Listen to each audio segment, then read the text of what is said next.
Imagine करो, एक छोटे से शहर से एक लड़का अपने घर की 4 दीवारी से बाहर अपने सपनों की राह पर निकलता है। महज 16-17 साल की उम्र और सपने इतने बड़े कि आसमान छोटे लगे। परिवार के अस्तित्व के बावजूद वो अपने सपनों की दुनिया में खो जाता है। दोस्तों, कहानी में एक अजीब सी जान है जो लोगों को अपनी सीट से उठाकर तालियां बजाने पर मजबूर कर देती है। और इस कहानी के मेन हीरो है Nikhil Kamat, India's youngest billionaire and founder of Zerodha. Nikhil Kamat, उनकी दुनिया में कुछ खास है, कुछ अलग है। उनके अंदर एक अलग रोशनी है जो उन्हें सबसे अलग बना देती है। एक लड़का जिसने सपने देखे और अपने सपनों को हकीकत भी बनाया। तो आज हम उनके साथ हैं इस सफ़र पर, जिसमें वो एक आम शख्स से एक बिलियनियर बने, जिन्होंने अपनी मेहनत, अपने जज्बे, अपने जुनून से सब हासिल कर दिखाया। उन्होंने कुछ अलग किया, कुछ नया किया और इस दुनिया को दिखाया कि स्मार्ट वर्क से सपनों और हकीकत के बीच की दीवार को किस तरह गिराकर रास्ता बनाया जाता है। ये कहानी ही ऐसी है कि किसी किसी जगह पर बहुत फिल्मी लगती है, मगर यकीन कीजिए ये एकदम सच्ची कहानी है। ये कहानी है इंडियाज यंगेस्ट बिलियनियर की, जिन्होंने सिर्फ और सिर्फ 33 साल की उम्र में ये कर दिखाया और सबको ये साबित कर दिखाया कि सपने मेहनत के दम पर ही पूरे किए जाते हैं। नन्हे निखिल को स्कूल जाना शुरू से ही पसंद नहीं था। वो हमेशा से ही फॉर्मल वे ऑफ एजुकेशन से जूझा करता था। यही कारण था कि सिर्फ 15 साल की छोटी सी उम्र में स्कूल से ड्रॉप आउट लेने का सोचा और लिया भी। निखिल एक नॉर्मल मिडिल क्लास फैमिली से ही बिलोंग करता था। स्कूल से ड्रॉप आउट लेने के बाद केवल 17 साल की उम्र से ही निखिल ने एक दिन में 2 जॉब्स करना शुरू कर दिया।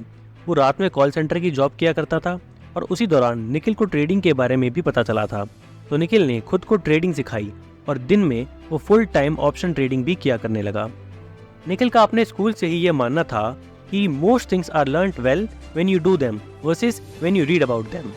निखिल ये मानते थे कि इस इंटरनेट के एरा में नॉलेज सबके पास एक क्लिक में अवेलेबल है। तो इस वक्त जिसके पास कुछ बेचने की कला यानी सेल्स स्किल्स या अपने आइडियाज और सॉल्यूशन को समझा पाने की क्षमता है यानी कम्युनिकेशन स्किल्स का होना बहुत जरूरी और प्रॉफिट की बात है। अपने कॉल सेंटर की नाइट जॉब पर निखिल ने कई महीनों सेल्स का काम भी किया, वहीं दिन में ऑप्शन और इंट्राडे टाइप्स की ट्रेडिंग भी की। निखिल बहुत प्रैक्टिकल तरीके से किसी भी प्रॉब्लम से डील किया करते थे। He was always a firm believer of learning and doing. इस तरह के लोगों को प्रैग्मेटिक टाइप ऑफ पर्सन कहा जाता है। अपनी कॉल सेंटर वाली कंपनी में ही निखिल ने कई और रोल्स में अपनी सर्विस प्रोवाइड की, जैसे वो टीम में लीडर भी बनाए गए, मैनेजर के साथ भी रिक्रूटमेंट टीम में भी रहे। अब निखिल सिर्फ 19 साल के थे और ट्रेडिंग में काफ़ी कंसिस्टेंटली प्रोग्रेस करते जा रहे थे और सक्सेस की वजह से अब वो अपने कलीग्स, फ्रेंड्स और फैमिली के लिए भी मनी मैनेजमेंट करने लगे। निखिल के भाई नितिन कामत भी उस टाइम ट्रेडिंग किया करते थे, तो दोनों भाइयों ने इस जॉइंट इंटरेस्ट को सीरियसली लिया और कामत एसोसिएट्स नाम से एक कंपनी शुरू की। अब ये दोनों अपने क्लोज वंस के लिए मनी मैनेजमेंट तो कर ही रहे थे, साथ रिलायंस और वे टू वेल्थ जैसी कंपनीज के लिए सब ब्रोशर के तौर पर भी काम किया करते थे। इतने टाइम तक ये काम करने के बाद उनको ये रियलाइज हुआ कि उनको अपने हार्ड अर्न्ड कमीशन का अच्छा खासा चंक लौटाना पड़ रहा था। तो इस कॉस्ट को सेव करने और अपने प्रॉफिट्स इंक्रीमेंट के लिए उन्होंने खुद की एक ब्रोकरेज फर्म खोलने का सोचा, जिसमें नितिन ज़्यादा फोकस करेंगे ब्रोकरिंग फर्म को बिल्ड करने और क्लाइंटेल में, वहीं निखिल अपना ज़्यादा टाइम ट्रेडिंग, एसेट मैनेजमेंट और रिस्क मैनेजमेंट की ओर देंगे। उस टाइम पर ब्रोकरेज फर्म पर ट्रेड काफ़ी ज़्यादा हुआ करते थे, तो निखिल और नितिन ने अपने ब्रोकरेज फर्म का वर्किंग मॉडल फ्लैट फी वर्किंग मॉडल रखा, जिसमें सिर्फ एक बार सर्विस चार्ज देने के बाद आप इंडिपेंडेंटली कमीशन फ्री ट्रेडिंग कर सकते थे। कस्टमर्स जो कि ट्रेडिशनल वे ऑफ ट्रेडिंग से यूज्ड टू थे, उन्होंने इस मॉडल को काफ़ी अप्रिशिएट किया। निखिल का मानना था कि फिनटेक या money management is a core business of credibility and it take a certain amount of time to become credible. यह रीजन था कि अपने 10,000 कस्टमर्स तक आने में उनको कुछ और सालों का वक्त जरूर लगा, मगर उसके बाद चीजें ऑर्गेनिकली स्केल करने लगी थी। और यहीं से शुरुआत होती है India's largest financial services company Zerodha की। 2010 में उनकी ब्रोकरेज फर्म का नाम ज़ीरोधा रखा गया। ज़ीरोधा एक बूटस्ट्रैप्ड कंपनी के बावजूद सिर्फ और सिर्फ 10 साल के अंदर एक ऐसी कंपनी बनती है जो आज $1 बिलियन की मार्केट वैल्यूएशन पर स्टैंड करती है। वहीं जहां और बड़ी फिनटेक कंपनीज फाइनेंशियल लॉसेस इनकर कर रही थी, ज़ीरोधा फाइनेंशियल ईयर 2020 से 21 में 440 करोड़ से भी ज़्यादा का प्रॉफिट रजिस्टर करती है। All this done by zero marketing, zero funding and zero advertisement. ऐसा क्या पॉसिबल रीजन हो सकता है कि एक बूटस्ट्रैप्ड स्टार्टअप इतने कम वक्त में इतना मैसिव सक्सेस अचीव कर पाता है? एक छोटी सी साइकोलॉजिकल थ्योरी से इस मुश्किल सवाल का सिंपल जवाब देने की कोशिश करूंगा। जो थ्योरी कहती है कि इस दुनिया में ऐसा टन ऑफ सिस्टम्स है जिसमें बहुत सारी इनएफिशिएंसीज और हर्डल्स हैं, बट एक बार अगर हम उन इनएफिशिएंसी और हर्डल्स को खोज लें तो उनको हम हमेशा के लिए मिटा सकते हैं। निखिल को भी साइकोलॉजी और ह्यूमन बिहेवियर्स को जानने और समझने में हमेशा से ही क्यूरियोसिटी थी।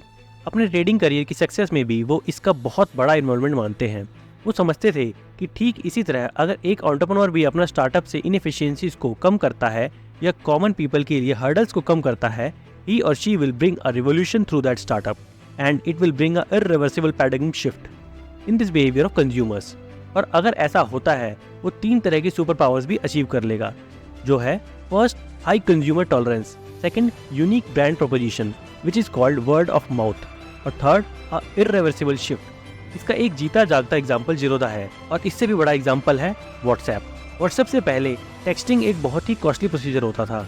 कंपनी सिर्फ एक मैसेज के लिए ₹1 चार्ज किया करती थी, वहीं इंटरनेशनल कॉल्स के चार्जेस तो और भी ज़्यादा थे। व्हाट्सएप ने इस हर्डल का सोल्यूशन निकाला और आज की तारीख में टेक्सटिंग काफ़ी चीप और हैंडी हो चुका है, और ये सब बिना किसी ब्रांड एडवर्टीजमेंट के।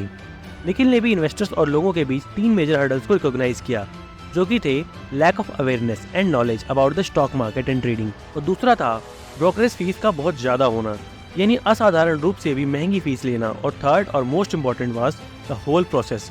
उस दौरान इन्वेस्टमेंट की पूरी प्रोसेस बहुत ही ज़्यादा मुश्किल और टीडियस होती थी, जो कि कॉमन मैन के लिए समझना काफ़ी मुश्किल था।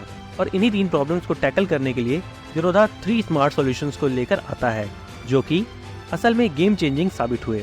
जीरोधा इंट्रोड्यूस करता है जीरोधा वर्सिटी, जो कि था कि extensive stock market education and financial lessons, ताकि कोई भी न्यूबी ये समझ सके आखिर स्टॉक मार्केट एक्चुअल में फंक्शन कैसे करती है और वो अपने लिए भी एक कॉन्फिडेंट इन्वेस्टमेंट कर सके। प्लस यहाँ फ्री प्लेटफॉर्म देकर लोगों के बीच अपनी कंपनी के लिए लॉयल्टी भी इंड्यूस करवाई। सेकंड सोल्यूशन था फ्लैट फी मॉडल, ताकि ब्रोकरेज फी को रिड्यूस करके मेजर और बड़े इन्वेस्टर्स का और फायदा हो सके। उन्होंने इंट्राडे ट्रेडिंग के लिए ओनली ₹20 या 0.03% पर इंट्राडे फ्री रखी, free equity delivery and free direct investments और म्यूचुअल फंड्स। और थर्डली उन्होंने इन्वेस्टमेंट की प्रोसेस को काफ़ी easy to use and transparent कर दिया, ताकि लोग बिना किसी परेशानी के इन्वेस्टमेंट कर सकें, जो कि आप खुद जीरोधा ऐप पर अपना अकाउंट बना के खुद भी ट्राई कर सकते हैं और अपनी इन्वेस्टमेंट जर्नी स्टार्ट कर सकते हैं। यही रीजंस हैं कि आज 8 मिलियन से भी ज़्यादा यूजर्स जीरोधा पर ट्रस्ट करते हैं और इसको यूज़ भी करते हैं। कंक्लूजन, तो निखिल की इस कहानी ने आप लोगों को कितना इंस्पायर या मोटिवेट किया, और इस कहानी से हम अपने लिए क्या लेसन ले सकते हैं। इस कहानी से हमें ये पता लगता है कि सिर्फ डिग्री या स्टडी से ही सक्सेस की गारंटी नहीं होती। स्कूल से ड्रॉप आउट लेकर भी जब एक लड़का इतना सब कुछ अचीव कर सकता है तो कुछ भी किया जा सकता है। और दुनिया में ऐसी बहुत से सिस्टम्स हम रोज़ देखते हैं जिसमें हम बहुत सारी खामियां भी देखते ही होंगे। हम या तो उनको ऐसे ही ऐसा एक्सेप्ट कर सकते हैं, या हम वेट कर सकते हैं कि निखिल कामत जैसे स्मार्ट लोग आएँ और उनके लिए हल निकालें, या हम खुद उस परेशानी का सोल्यूशन निकाल कर कुछ बड़ा भी कर सकते हैं। चॉइस हमारी अपनी होती है कि हमें चेंज देखना है या चेंज लाना है। आज की ये कहानी हम यही खत्म करते हैं। आशा करता हूँ आपको ये स्टोरी पसंद आई होगी। वीडियो को लाइक और चैनल को सब्सक्राइब करना ना भूलें। Thank you.